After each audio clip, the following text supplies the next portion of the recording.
Evening everyone, my name is doctor Harpreet और आज हम रेनू भला मैम के साथ हैं जिनका केस है पोस्ट पटेलर फ्रैक्चर का। इससे पहले हम इनकी एक वीडियो शेयर कर चुके हैं आपके साथ कि कैसे हम इनकी रिहैब एक्सरसाइजेस को करा था हमने, जिसकी वजह से उनको कितना इम्प्रूवमेंट आया। फर्दर इनका हमारे पास एक डिमांड था कि ये अभी प्रॉपर डांस नहीं कर पा रहे हैं। हमने इनका वॉकिंग रनिंग प्रॉपरली स्टार्ट करवा चुके हैं, लेकिन अब इनका डिमांड है कि इनको डांस भी करना है। तो इसलिए हम इनकी आज से एजिलिटी एक्सरसाइजेस स्टार्ट करते हैं। तो मैम एजिलिटी एक्सरसाइजेस में वो होता है कि अगर आप एक एक्सरसाइज को ऑब्स्ट्रक्शंस के साथ में 10 सेकेंड्स में कंप्लीट कर रहे हैं, तो एजिलिटी का मतलब है कि आपको उन एक्सरसाइजेस को विद इन 2 to 3 सेकेंड्स में कंप्लीट करना है, ताकि आपका जो कोऑर्डिनेशन है आपके हैंड्स का, आपके लेग्स का, आपकी आई मूवमेंट का, प्लस आपका प्रोप्रियोसेप्शन होता है आपका joint position sense at rest, plus आपका क्या। तो हम इसके लिए हम कोन्स का यूज कर रहे हैं एज एन ऑब्स्ट्रक्शन, जिससे आपको एक्सरसाइजेस करनी है। इस पे हम नंबर ऑफ एक्सरसाइजेस कर सकते हैं। स्टार्टिंग हम बेसिक से करते हैं, बेसिक से एडवांस में जाएंगे ताकि हमारा जो प्रोग्रेशन है वो ग्रेजुअल हो। हम सडन ग्रेजुअली प्रोग्रेस करेंगे, सडन हाई से क्या। तो हम इसके लिए हम कोन्स का यूज कर रहे हैं। हम 10 सेट ऑफ एक्सरसाइजेस करेंगे। हमारे पोस्ट पटेलर फ्रैक्चर जिसकी हमने बात करी थी, उसी के रिहैबिलिटेशन में हमने एजिलिटी एक्सरसाइजेस ऐड ऑन करी थी, जिसमें हमने कोन्स का हेल्प लिया था।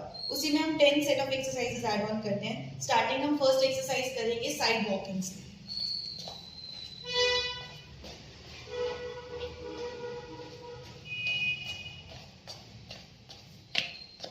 सेकेंड एक्सरसाइज है हमारी क्रिस क्रॉस वॉकिंग, जिसमें अगर हम राइट लेग फर्स्ट रख रहे हैं तो नेक्स्ट स्टेप में हमारा लेफ्ट लेग फर्स्ट आएगा।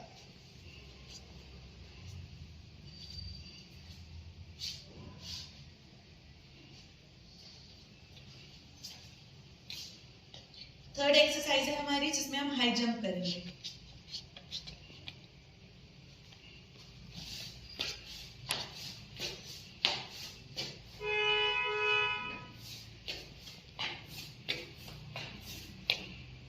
फोर्थ एक्सरसाइज में हम नॉर्मल जंप करेंगे और ऑब्स्ट्रक्शन को क्रॉस करके जाएंगे।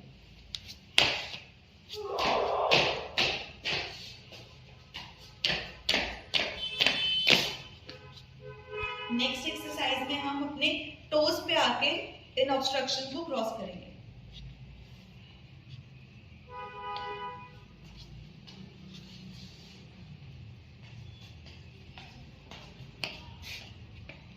नेक्स्ट एक्सरसाइज जैसे हमने टोज पे किया था वैसे अब हम हील पे क्रॉस करेंगे।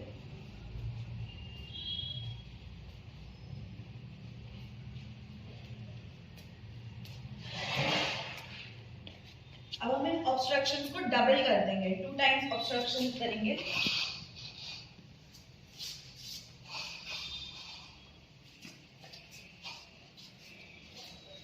अब इन ऑब्स्ट्रक्शन को जंप करके क्रॉस करना होगा।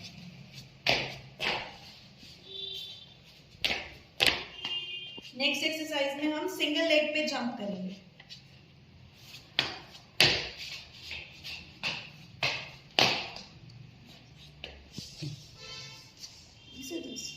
ओके, सो ये थी हमारी सारी एजिलिटी एक्सरसाइजेस। ठीक है मैम, आपको सब कुछ अच्छे से समझ आ गया।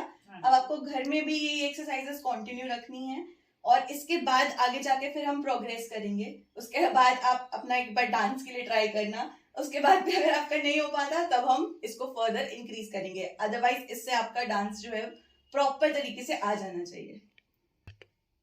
तो ये एक्सरसाइजेस सिर्फ पोस्ट पटेलर फ्रैक्चर केसेस में नहीं, आप जनरली भी कर सकते हैं। अगर आपको लग रहा है कि आपका बैलेंस खराब है या फिर आपका बैलेंस थोड़ा इंप्रूव हो चुका है लेकिन आपको फर्दर और इंप्रूवमेंट की जरूरत है, तो आप इन एक्सरसाइजेस को आपको डे टू डे एक्टिविटीज में ऐड ऑन कर सकते हैं, जिसकी वजह से आपका एजिलिटी, आपका कोऑर्डिनेशन, आपका प्रोप्रियोसेप्शन, ये तीनों चीजें बेटर हो, बेस्ट हो।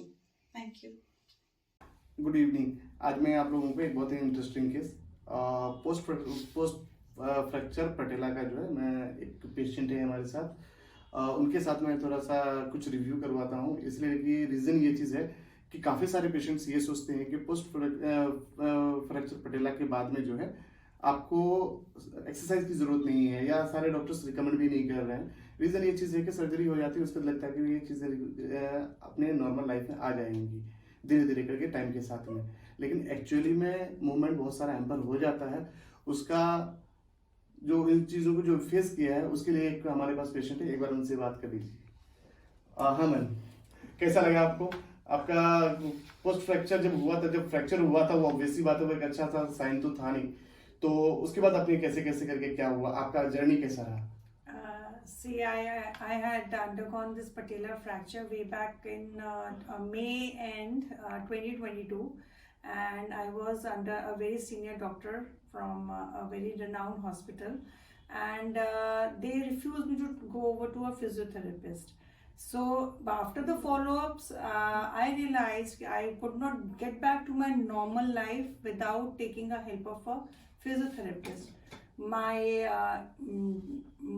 brother, Dr. Sandeep Billa, he recommended me to DNPR, Dr. Nasir Physiotherapist and Rehabilitation Center. I came over here and I could feel within a span of maybe 7 to 8 months, my recovery has been so far, my journey so far has been outstanding. Now I'm back to my normal life. I have gained my mobility. I can step up and down the stairs, and there's a vast difference if I look back, maybe 5 to 6 months back. And thank you, Dr. Nasir, so much.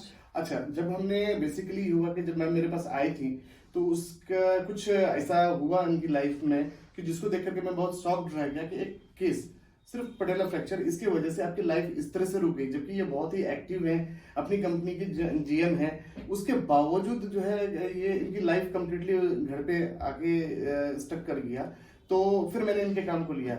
जिस time में मैंने इनको देखना start किया था, range तकरीबन हम लोगों का हार्डली तकरीबन जो है हार्डली जो हम लोगों का रेंज होगा 30 टू 40 डिग्री, मतलब फंक्शनल मूवमेंट भी हमारे पास प्रॉपरली नहीं था। नी में काफी इफ्यूजन था, हमारा पटेला काफी स्टिफ था, क्वाड्स में ताकत नहीं था, बिल्कुल क्वाड्स में बिल्कुल स्ट्रेंथ था ही नहीं, ना ही काफ मसल्स में स्ट्रेंथ था। जब वो वॉक कर रही थी तो काफी लिम्पिंग के साथ में वॉक कर रही थी, गेट पूरी तरह से डिस्टर्ब था। तो इन सारी चीजों के साथ में कोई भी पेशेंट तो डेफिनेटली है कि वो कॉन्फिडेंट नहीं होगा। और मुझे समझ में नहीं आया कि इन चीज़ों के लिए अगर वो सही टाइम पे फिजियो लेती हूँ, मैं कोई ज़रूरी नहीं था कि मैं ही, लेकिन साथ कहीं पर भी कोई अच्छे सेंटर पे कर जाते तो इनको एक अच्छी रिकवरी मिल सकती थी। जो चीज़ें इसने फेस किया या जो 7-8 महीने 10 महीने में तकरीबन इसने जो चीज़ को फेस किया, ये फेस नहीं करता।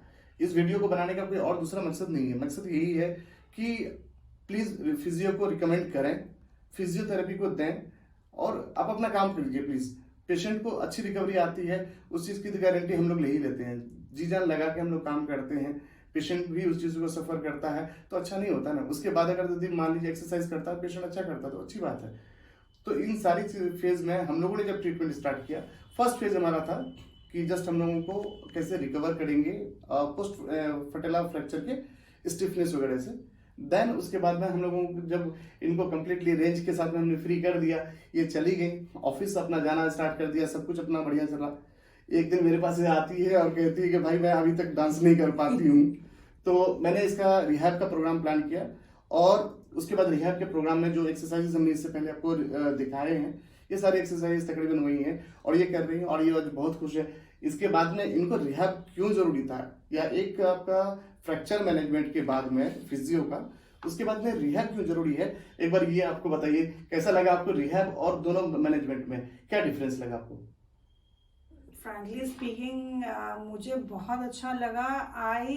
At the end of the day, when I was coming for my physiotherapist sessions, I was feeling completely relaxed and stable, and I felt I was in the very right hands at Dr. Nasir's clinic.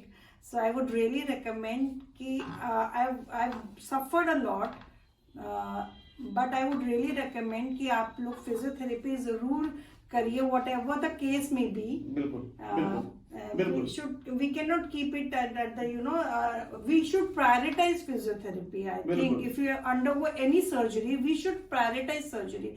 And thank you, Dr. Nasir, for your team, Dr. Harpreet, Dr. Nitesh, Dr. Mansi. Dr. Mansi also. Even she, a big round of applause to Dr. Nasir's team. Thank you so much. Good evening. आज मैं आप लोगों को एक बहुत ही interesting case post fracture पटेला का जो है, मैं एक पेशेंट है हमारे साथ, उनके साथ मैं थोड़ा सा कुछ रिव्यू करवाता हूँ, इसलिए कि रीज़न ये चीज़ है कि काफ़ी सारे पेशेंट्स ये सोचते हैं कि पोस्ट फ्रैक्चर पटेला के बाद में जो है आपको एक्सरसाइज की जरूरत नहीं है या सारे डॉक्टर्स रिकमेंड भी नहीं कर रहे हैं। रीजन ये चीज़ है कि सर्जरी हो जाती है, उसके बाद लगता है कि ये चीज़ें अपने नॉर्मल लाइफ में आ